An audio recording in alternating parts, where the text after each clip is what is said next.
प्रश्न गोडगोबडीचा आहे आणि शाळेतील सगळे शिक्षक जर म्हणलं मी पण पाठ आहे त्यांना पण मी पाठ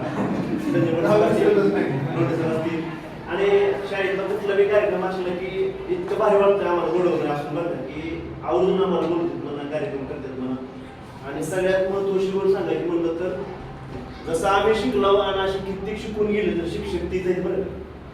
आता राहिला परिचय माझं लग्न झालेलं आहे, बायको आहे, बायको 12वी झाल्यावर मी first year second year third year केलं, स्पर्धा परीक्षा चालू आहे त्याची.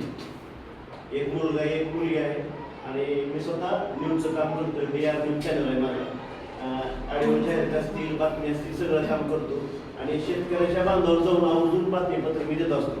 मग ते कुणाच्या कुठल्या अडचणी डिपार्टमेंटच्या असतील म्हणा हे असं सगळं करतो.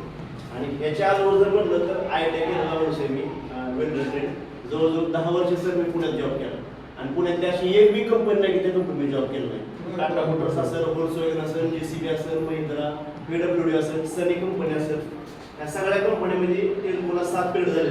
JCBला 2 वर्ष काम केले, महिंद्राला 2 वर्ष काम केले, बजाज फायनान्स सगळ्या कंपन्यात काम केले आणि सगळ्या सांगतो परत मी न्यूजकडे बोललो. न्यूजकडे बोलण्याचं कारण मी म्हणजे की सर सरकारची व्यक्ती पुण्यात होता त्यानं सांगितलं की लेखन चांगलं करतोय, बोलतोय चांगलं, बातम्याचं काम करून त्यानं मला पेपरच्या बातम्या द्यायला लावलं सर पहिल्यांदा. मग 3 महिने 4 महिने 6 महिने बातम्याचं काम केलं प्रिंट केलं. हां आणि परत त्याच्यासोबत म्हणतात ना एखादा माणूस आपल्याला लागला की त्याच्यावर सगळी माणसं लागतात. मग पुन्हा एक चॅनलवाला म्हणला की आमच्या चॅनलला आवाज दे म्हणला, पुन्हा बातम्याचा आवाज द्यायला लागलो, जाहिरातीला आवाज द्यायला लागलो.